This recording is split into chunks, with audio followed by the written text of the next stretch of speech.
Ladies and gentlemen, the Vice President and I are very, very pleased to welcome you to our press conference. I would like to thank Governor Makush for his kind hospitality and express our special gratitude to his staff for the excellent organization of today's meeting of the Governing Council. We will now report on the outcome of today's meeting, during which we took a number of decisions on key ECB interest rates, liquidity provision, and possible ways forward to enhance the provision of credit. The meeting was also attended by the Commission Vice President, Mr. Rehn.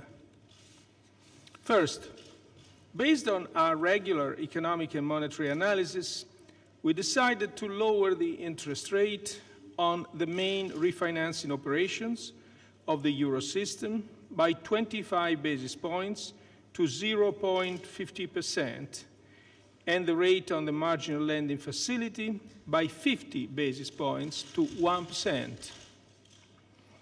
The rate on the deposit facility will remain unchanged at 0.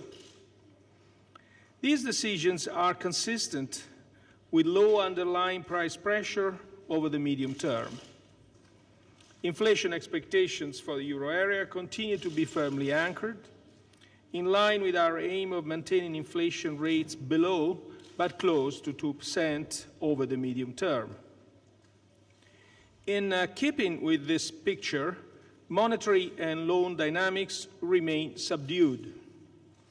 At the same time, weak economic sentiment has extended into spring of this year. The cut in interest rates should contribute to support prospects for a recovery later in the year. Against this overall background, our monetary policy stance will remain accommodative for as long as needed. In the period ahead, we will monitor very closely all incoming information on economic and monetary developments and assess any impact on the outlook for price stability. Second, we are closely monitoring money market conditions and their potential impact on our monetary policy stance and its transmission to the economy. In this context, we decided today to continue conducting the main refinancing operations as fixed-rate tender procedures with full allotment for as long as necessary and at least until the end of the sixth maintenance period of 2014 on 8 July 2014. So at least until the 8th of July of 2014. This procedure will also remain in use for the Eurosystem's special term refinancing operations with the maturity of one maintenance period, which will continue to be conducted for as long as needed, and at least until the end of the second quarter of 2014. The fixed rate in these special term refinancing operations will be the same as the MRO rate prevailing at the time. Furthermore, we decided to conduct the 3-month longer-term refinancing operations, LTROs, to be allotted until the end of the second quarter of 2014 as fixed-rate tender procedures with full allotment. The rates in these 3-month operations will be fixed at the average rate of the MROs over the life of the respective LTROs. Third, the Governing Council decided to start consultations with other European institutions on initiatives to promote a functioning market for asset-backed securities collateralized by loans to non-financial corporations. In the meantime, it is essential for governments to intensify the implementation of structural reforms at national level, building on progress made in fiscal consolidation, and proceeding with bank recapitalization where needed. Furthermore, they should maintain the momentum towards a genuine economic and monetary union, including the swift implementation of the banking union. Let me now explain our assessment in greater detail, starting with the economic analysis. Real GDP contracted by 0.6% in the fourth quarter of 2012, following a decline of 0.1% in the third quarter. Output has thus declined for 5 consecutive quarters. Overall, labor market conditions remain weak. Recent developments in short-term indicators, notably survey data, indicate that weak economic sentiment has extended into spring of this year. Looking ahead, euro area export growth should benefit from a recovery in global demand, and our monetary policy stance should contribute to support domestic demand. Furthermore, the improvements in financial markets since last summer should work their way through to the real economy. At the same time, necessary balance sheet adjustments in the public and private sectors will continue to weigh on economic activity. Overall, euro area economic activity should stabilize and recover gradually in the second half of the year. The risks surrounding the economic outlook for the euro area continue to be on the downside. They include the possibility of even weaker than expected domestic and global demand, and slow or insufficient implementation of structural reforms in the euro area. These factors have the potential to dampen confidence and thereby delay the recovery. According to Eurostat's flash estimate, euro area annual HICP inflation was 1.2% in April 2013, down from 1.7% in March. This decline in the annual inflation rate reflects a significant fall in energy prices, but it's also due to a sizable transitory effect coming from the annual rate of change in services prices on account of the timing of Easter. Inflation rates could remain subject to some volatility throughout the year. Looking further ahead, underlying price trends should persist, and over the medium term, inflation expectations remain firmly anchored in line with price stability.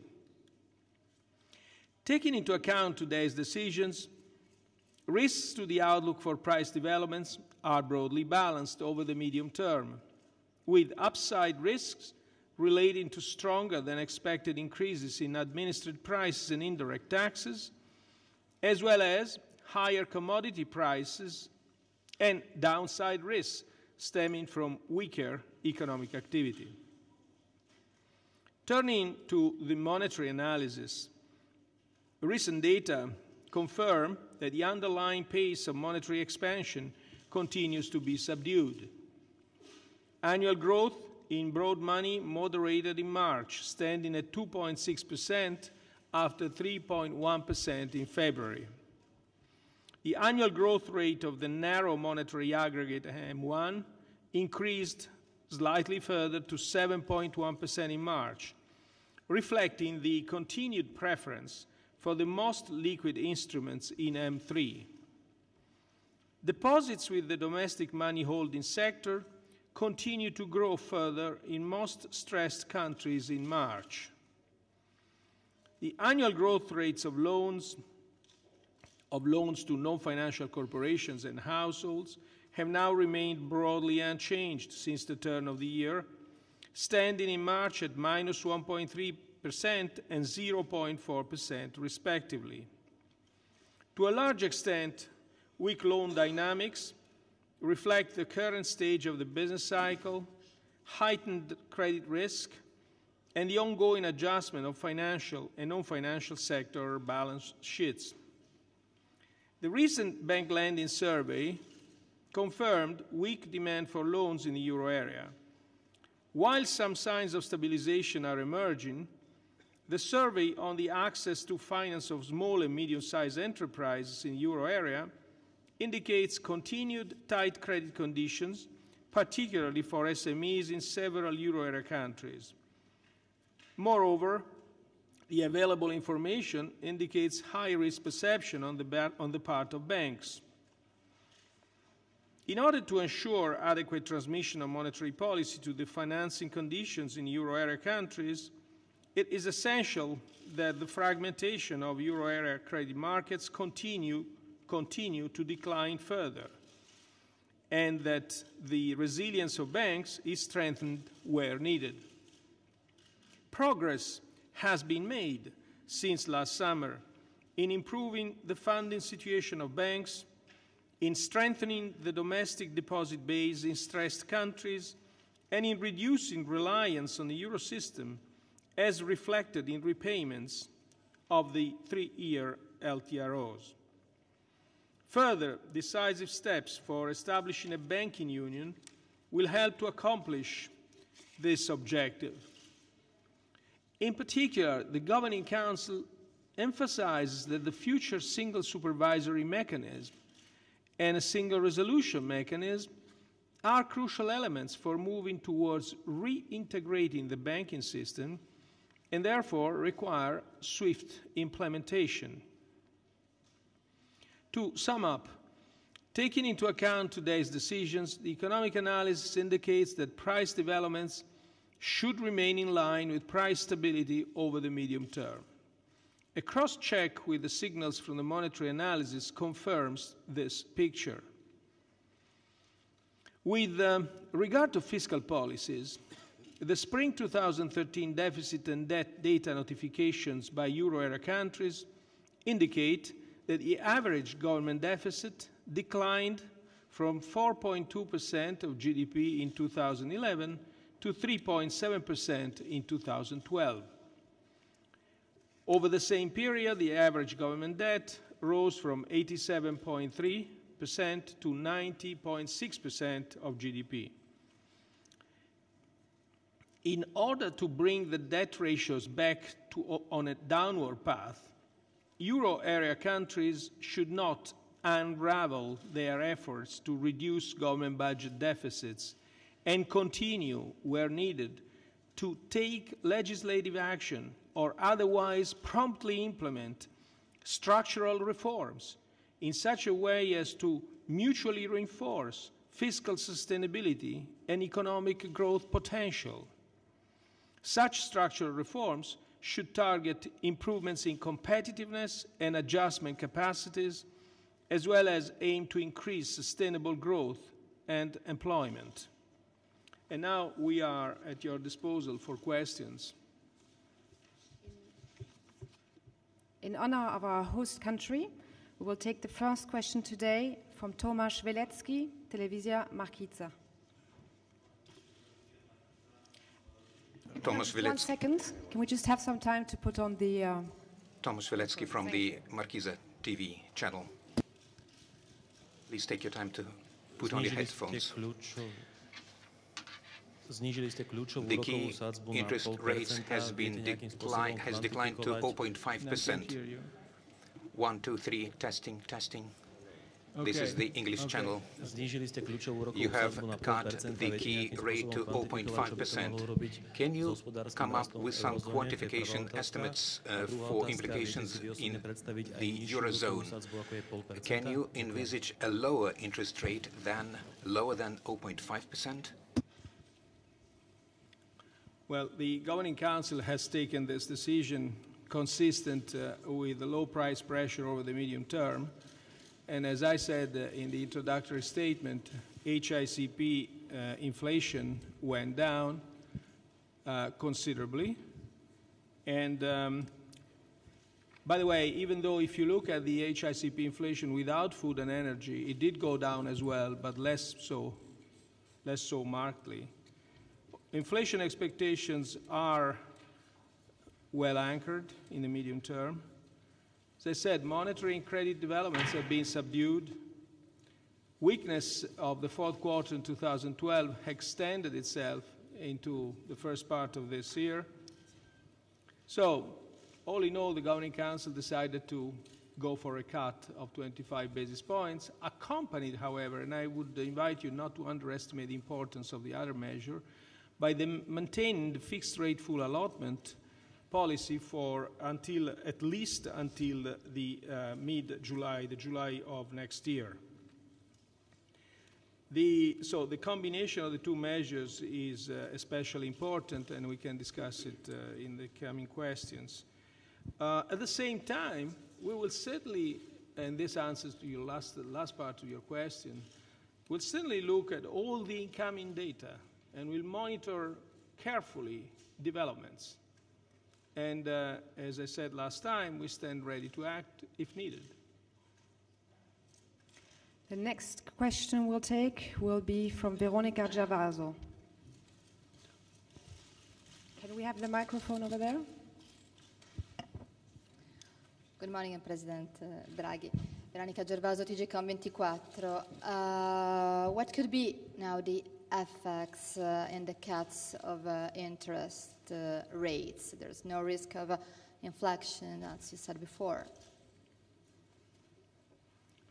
Well, we act consistently with our analysis of the price developments and the objective of maintaining price stability in the medium term. The weak developments on the real side of the economy and on the monetary and credit side granted action by the ECB, which today was basically founded on the decision we've taken of cut rates of 25 basis points. And as I said, the maintaining of fixed rate full allotment policy at least until July of next year. This means that especially the combination of the two measures is important by itself. It ensures the smooth transmission of our monetary policy to money markets.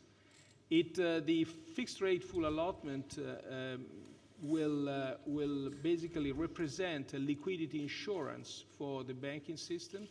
So frankly, there can't be fears of lack of funding as an excuse for not lending. And so at the same time, we believe that the restriction of the corridor will also dampen the volatility of the IONIA rate. In other words, this is a measure that benefits all kinds of banks. The banks that borrow at IONIA, the middle-tier banks that don't have access to money markets but borrow at the MRO, and the banks that are under ELA and basically that are restricted in their collateral. In this sense, this measure is addressed to all the different sets of banks, really. And we believe that this measure taken now is going to be fully effective for at least two reasons that I will explain later if you want. One is that we've seen signs that fragmentation is receding. And the other reason is that this weakness in economic activity and the revised price stability projections for the medium term are also now affecting not only non-core economies where one might have had doubts about the transmission of monetary policy mechanisms, but also core economies where these issues of transmission of monetary policy mechanisms were never there. So basically, it is addressed to a broad set of banks, and we believe it's going to be more effective today than it would have been a few months ago. Thank you. The next question from Michael Steen, Financial Times.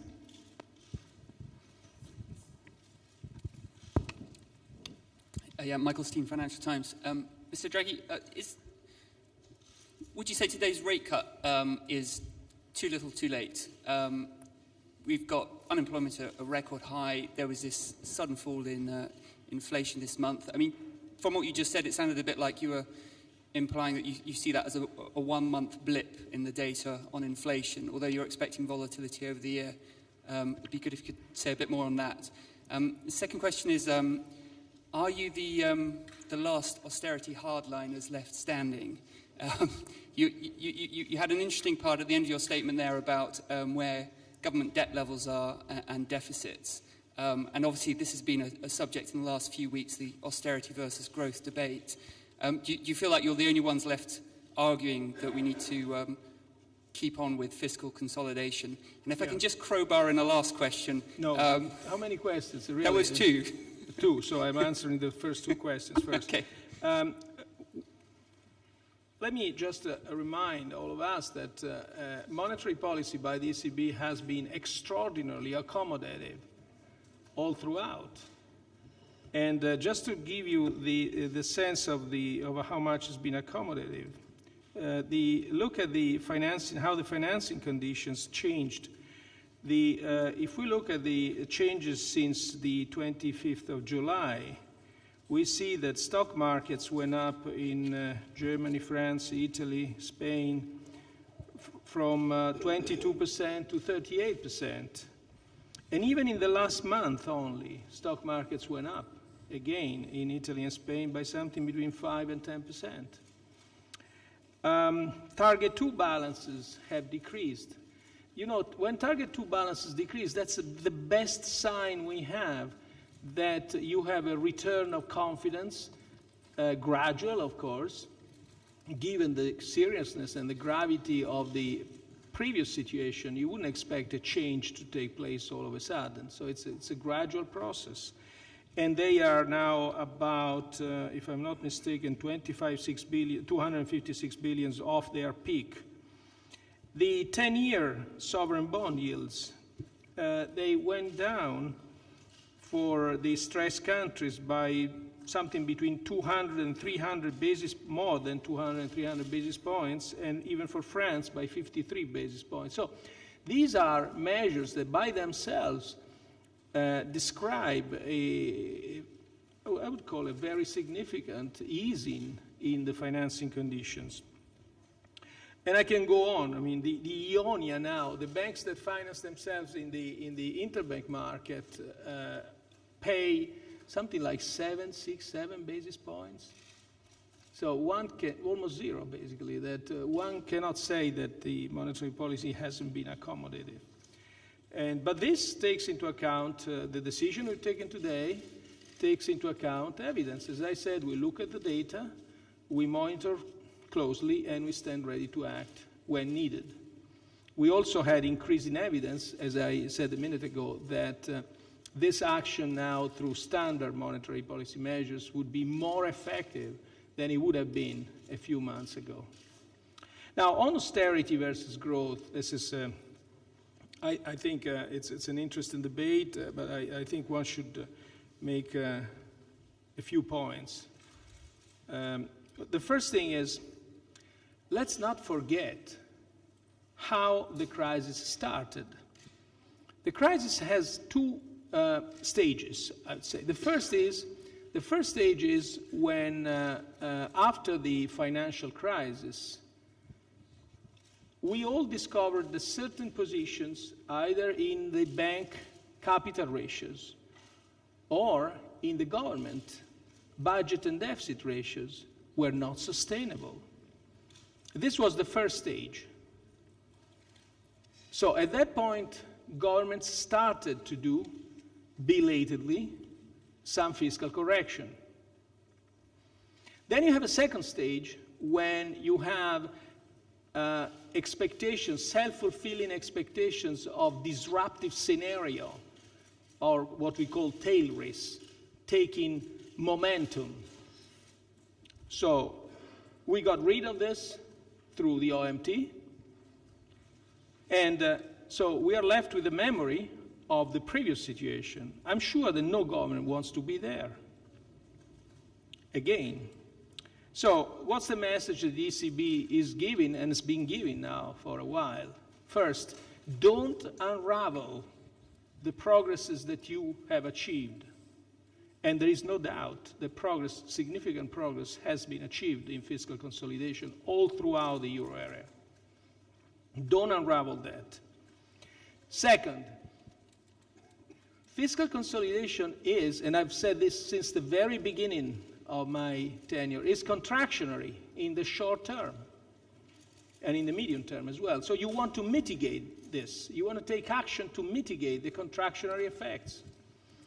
How do you do that? Well, we gave 3 indications. First of all, do fiscally consolidate based on reductions of current expenditures rather than tax increases. Unfortunately, many of the fiscal consolidations took place under emergency. And under an emergency situation, most governments really chose the simplest route, which is the one of raising taxes. Here we are talking about raising taxes in an area of the world where taxes are already very high. So no wonder this had a contractionary effect. Now that there is more time, this could be rebalanced into having lower current government expenditure and lower taxes. Second, a key issue in fiscal consolidation is credibility. And credibility in multi-year fiscal consolidation plans is ensured by having detailed medium-term fiscal consolidation framework. There are countries in the euro area, and not only in the euro area, but in the Union, which actually have very good, very credible structural fiscal consolidations, structural and nominal, fiscal consolidation frameworks. And they have been rewarded. They've been rewarded by much, much lower interest rates on their sovereign bonds. And third, just proceed with structural reforms. Many of the problems that we see today in competitiveness, in the labor market, in the tax area, don't have anything to do with monetary policy. Neither can be fixed by monetary policy, but can be fixed only changing what is wrong in these 3 areas at least. So that's how I would cast this discussion between austerity and growth. Can I just quickly follow up on that? Just the finally, let me add another thing. Let me add another thing that we discussed several times: the fragmentation and the difference in lending rates across the area and so on. A key step here is to, as the introductory statement used to say, a swift implementation of the banking union through the establishment of the SSM, the single supervisory mechanism, as quickly as possible. Thank you. We'll have Michael Shields from Reuters, please.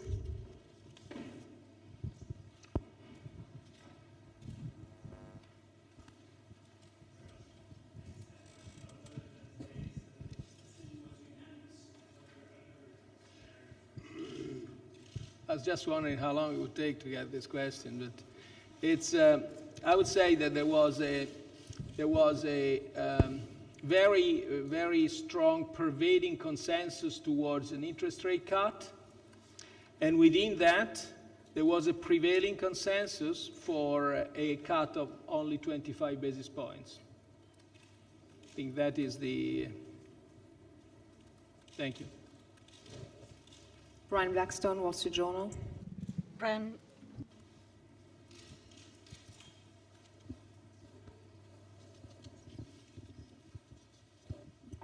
Brian Blackstone, Wall Street Journal.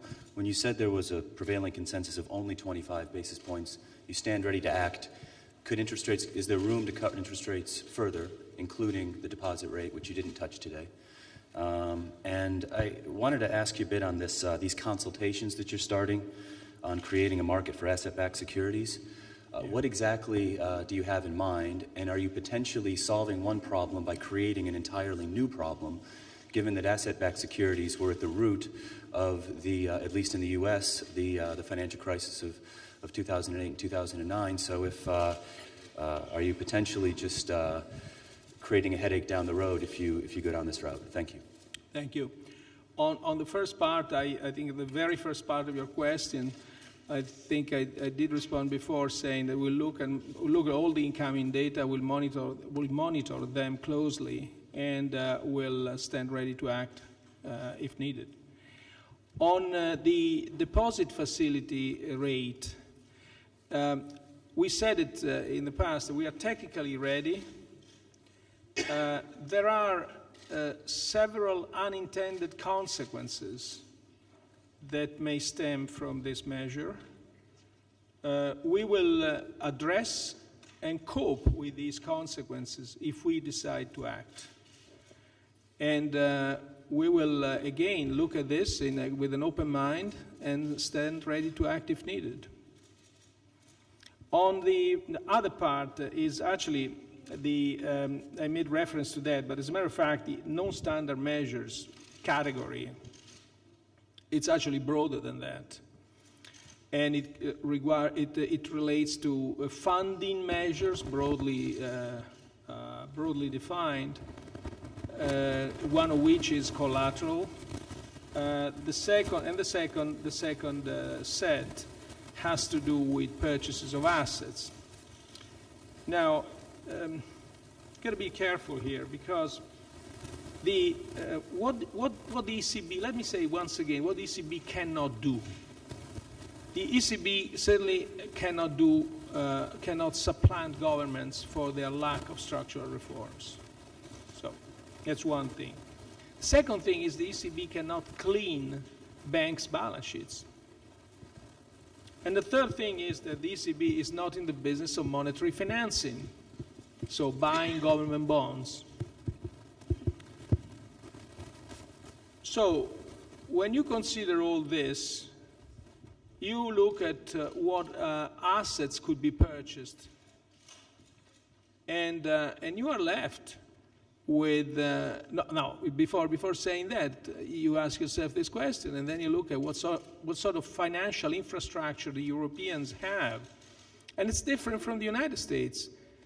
In the United States, 80% of credit intermediation goes via the capital market. Capital markets rate and price assets in a right or wrong way, but it's fairly transparent. In the European situation, it's the other way around. 80% of financial intermediation goes through the banking system. So you are left with buying what? SME loans, residential mortgages, and mortgages to non-residential, and a few other types of loans. Now, as you can see, this makes the problem much more complicated.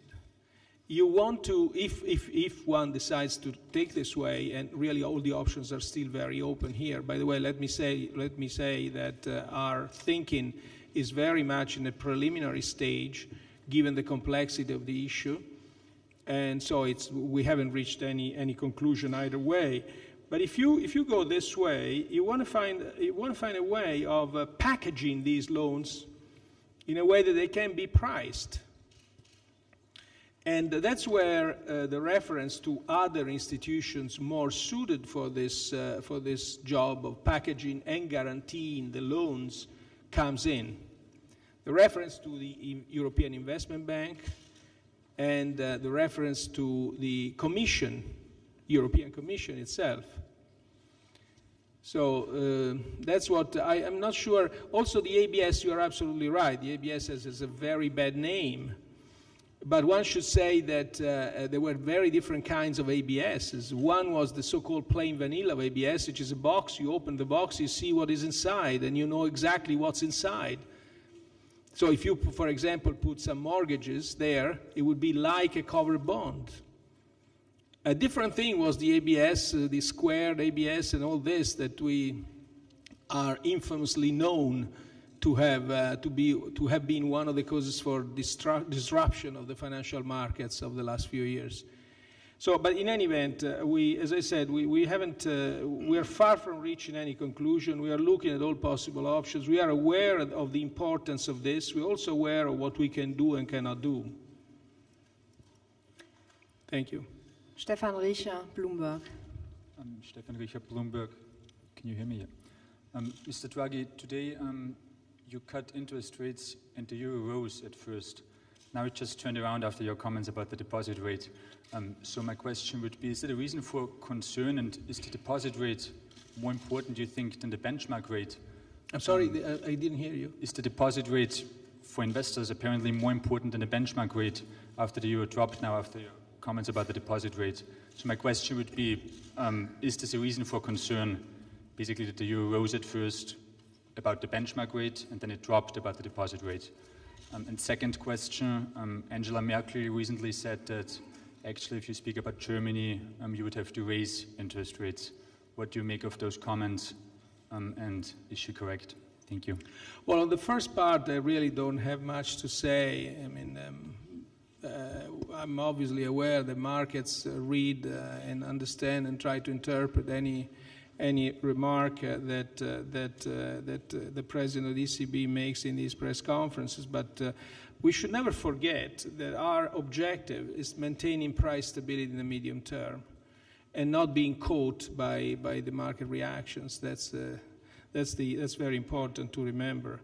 And in this case, of course, besides price stability, we see the weak economy and the weakness that continues to linger over the first part of this year. Sorry, the second question was? Yeah. Well, that I think, first of all, ECB independence is dear to all, and especially, I would say, to German citizens. Excuse me? Second, I think too much was made of that comment. The comment really, if you take it literally, meant to say, look, we have a different situation here in the euro area. We have 17 countries, and the business cycle of these 17 countries is not exactly the same. They are not completely synchronous. Actually, they're not synchronous, and they differ very much across the area. So, monetary policy measures which can be sort of benefiting some may not benefit in others. We think that given the extending weakness to the core economies as well, we think it does benefit everybody. But it was not a comment meant to I don't think so at least, it was not a comment meant to infringe upon the independence of the Governing Council. I'm absolutely sure of that. Thank you. Stefan Ruckam, Frankfurter Allgemeine Zeitung. Thank you. Hello.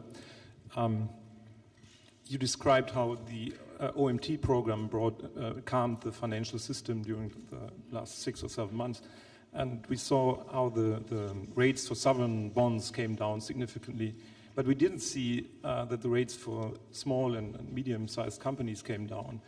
Could you explain why that didn't happen, and what does it mean for the OMT as an instrument to address the fragmentation problem? And my second question is about this ABS program you indicated. Did I get you right that that the ECB is thinking about buying ABS or something like this, or is it all about collateral and lending? No, I don't think. On the second question, no, I don't think you got it right. We are simply working. We have a task force with EIB. We view these institutions as the best suited to do things in this field. We don't have a precise view of what to do. And it's also, you have to consider that the ABS market is dead and has been dead for a long time. And this is so for a variety of reasons, one of which is also the regulatory situation of ABS. The other one is that the very low interest rates don't make the ABS an especially convenient instrument to fund an institution. So there are many, what I'm saying is there are many obstacles before we can actually, I will be able, before for me being able to give you a precise description of what we have in mind. On the, well, you know, OMT removed the tail risk, and that's been a very powerful instrument for doing that. But we should not forget that the funding crisis that the banks experienced, which dated back to mid-2011, caused a credit contraction of which we are victims even today. So it's been a gradual, slow, and long process of credit contraction. The two LTROs avoided a worsening, a collapse, I think, of the situation. And then OMT removed the tail risk for the euro area. But then you have to gradually unravel the fragmentation that had taken place before the OMT. And at the end, and as I said, it starts really by September 2011. However, to say that all is bad wouldn't be correct. And let me give you a few facts on what is the current, or better, how we view the current state of fragmentation. I think, as I said another time, you have two sides to fragmentation. You have the funding side and the lending side. Now, we see progress, definitely progress on the funding side. And this progress is documented by the fact that domestic deposits continue to go up in all the banks of all the stressed countries, or almost all, I think. Second, the dispersion in the growth rate of deposits. So you look at how fast these deposits grow, you look at the dispersion of these growth rates across countries, and you see that this continues to go down month after month. And now is at its lowest since May 2010. This is quite important now, this dispersion. Third, capital inflows continue to happen, which is also the other side of the coin of why the euro gets, in spite of the weakness of the economy, in spite of the low price path, continues to be strong. Fourth, it's the other side, in other words, it's the other side of the return of confidence, really. Fourth, the claims on the Eurosystem by the central banks continue to go down, and since July 2012, they went down by 400 billion euros. And incidentally, we haven't seen any of the awful, terrible risks that were predicated at the time. Finally, the target 2 balances, as I said before, are also down, but they have stabilized. However, do we say that fragmentation on the funding side is over, that everything is normal? No. No. And there is an interesting fact that was pointed out to me this morning. Is the same bank issued a bond in Munich and issued a bond in Milan, and it's a senior bond, uncollateralized, so it's not a covered bond, and there was a spread of, I think, roughly 150, 200 basis points difference between the two. So it's the same bank issuing in two different sovereign jurisdictions. So it's not, on the lending side, progress is more muted. But here I would point out to something that could be a source of comfort. First of all, we have a stabilization in the dispersion of lending rates. So this has been increasing. Now it seems that it's stationary. It's at least the values of this dispersion are not going up any longer. The second thing is that the surveys, the bank lending survey, shows that there is a less increase in tightening. In other words, banks in the stressed countries continue to tighten, but continue to tighten at a lower pace, at a slower pace. And third, which in a sense to me is probably the most important source of information, comes from the survey with the small and medium-sized enterprises, where you ask them what's the share of rejections of loan applications, and that's gone down. Second, you ask them what sort of financial obstacles do you find in applying for a loan. Here there are 3 points. First of all, as I said, the rejections, but also if they are given an amount which is lower than they asked for. And third, if they are asked for, if the bank asks them for an interest rate that is so high that the SME has to say thanks but no thanks.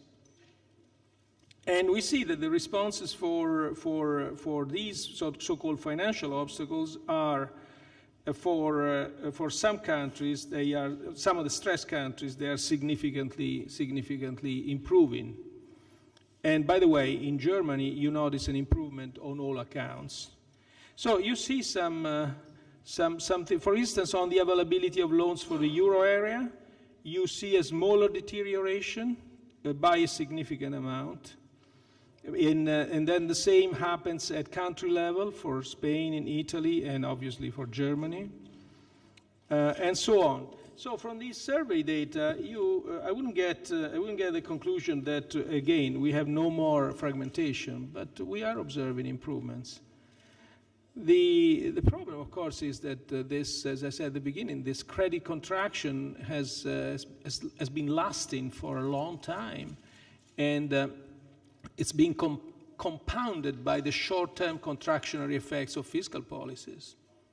So it's not going to be a one-day affair to unravel this. Thank you. Lucia Virostkova, Slovak Radio. Please just give us a bit of time for the translation. I will ask in English if that's okay. So I would like to follow up on the growth versus austerity question, because that's quite, the debate is quite vocal also in Slovakia. You've said that some of the austerity measures taken by countries, by member states, were made in emergency and they were not the best measures. So would you say that possibly for the near future a compromise solution could be so as to prevent such similar emergency, that the countries that have already cut their deficit at least to this 3% GDP limit, which is the limit for the Eurozone, that could slow down the consolidation so that they wouldn't have to have 0.5% of GDP cut of deficit in the next years, but maybe a bit lower to possibly support the economic growth in these countries? Because that's, for example, the argument, the political argument in Slovakia. Thank you. Yeah. I said at the beginning, I used not, well, first of all, the last word in this is not up to the ECB. Let's never forget this. I said that I used awareingly the word, don't unravel the progresses that you have achieved. And if a country needs time, the trade-off to having more time should not be a compromise on the ultimate objectives set by the Commission, but having structural reforms and revisiting the composition of the fiscal adjustment and having a medium-term framework which is strong and credible. Thank you. Werdia Ait Abdelmalek from Agence France Presse, please. Thank you. Many members of the ECB have said that rate cut would be of little effect in the current situation with the lack of transmission. I'm sorry, can you repeat your question? Doesn't work? Here? Oh, okay, sorry. Many members of the ECB have said that a rate cut in the current situation will be of little effect, especially regarding the lack of the transmission of the monetary policy. So why a rate cut now? And have you discussed more precisely what measures in order to reestablish this this transmission of your monetary policy? Thank you. As I said before, some encouraging signs in the receding fragmentation led us to take this decision. And the fact that, let's not forget, the other fact is that the weakness is now spread into countries where the issue of transmission or lack of it was never there. In other words, where we know that standard monetary policy measures are effective. I think these are the two predominant considerations. Why is credit subdued? There are, as always, there are demand reasons and supply. The demand reasons are that the economy is indeed weak, and it's weak in its domestic components, consumption, and especially fixed investment.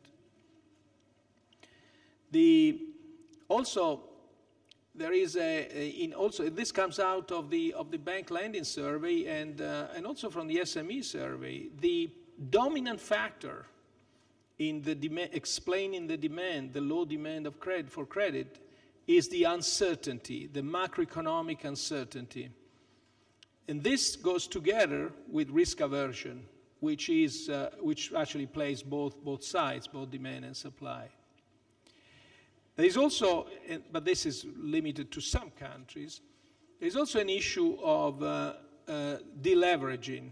The deleveraging process is not something that only banks may have to do in some places, but it's also something that the clients, bank clients, may have to do.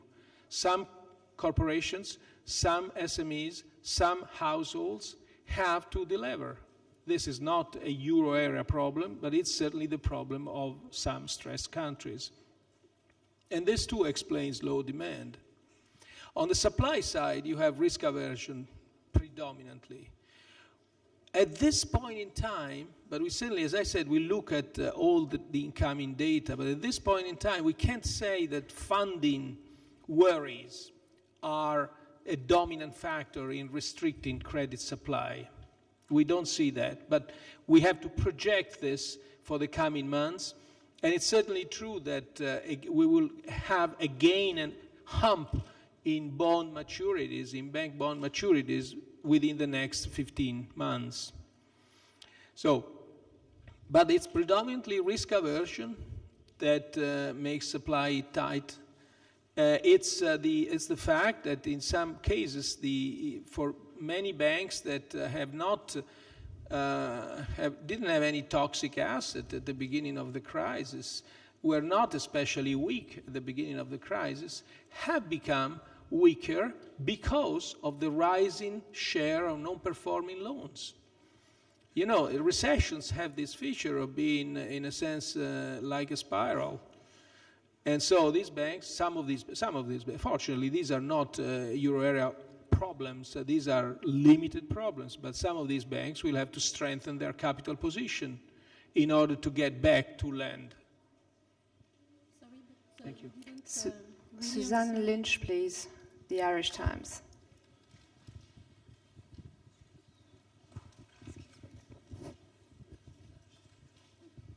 Yes, Suzanne Lynch from the Irish Times. Just two questions.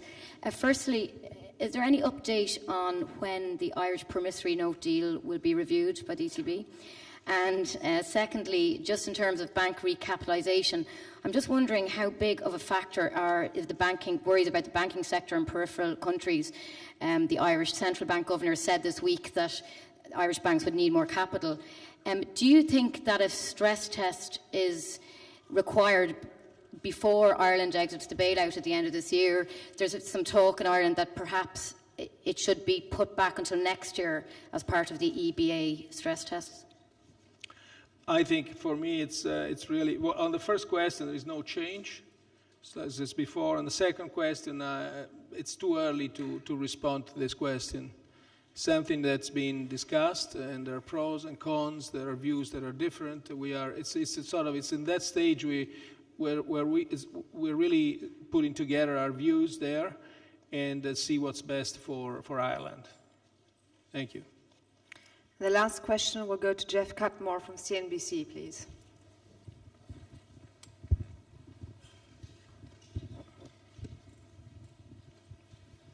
Thank you, Jeff Cutmore, CNBC.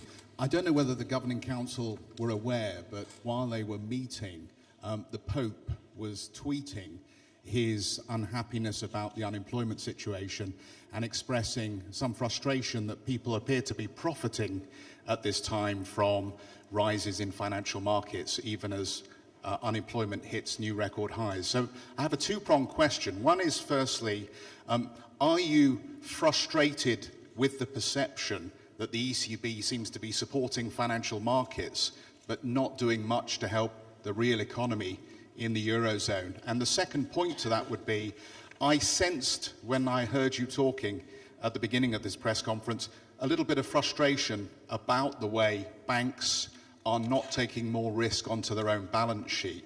Is it not time that the ECB took that risk onto its own balance sheet and expanded its balance sheet, the rules notwithstanding at this stage? Thank you.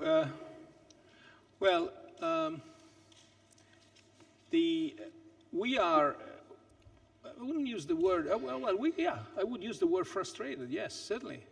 We view improvements in the financial markets. We think financial markets are the only and the necessary channel through which monetary policy is transmitted. You don't go around with helicopter money, throwing money. I mean, you have to go, and in Europe, you go through banks. You don't have capital markets, as I said, as you have in the United States. And so we have to go via the banking system.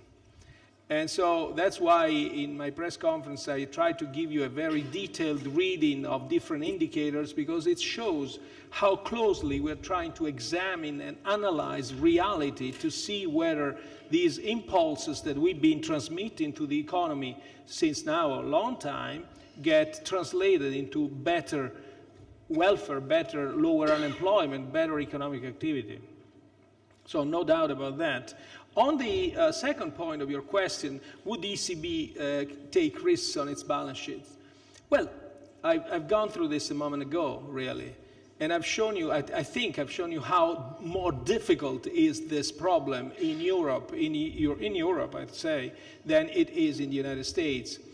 And so I think in judging a central bank, one should be aware of what is its mandate, what it can do, and what is the institutional setup surrounding the action of the central bank. And the institutional setup is basically made by two things. First of all, the government's action, and second, the financial structure in which the central bank finds itself to act. Thank you.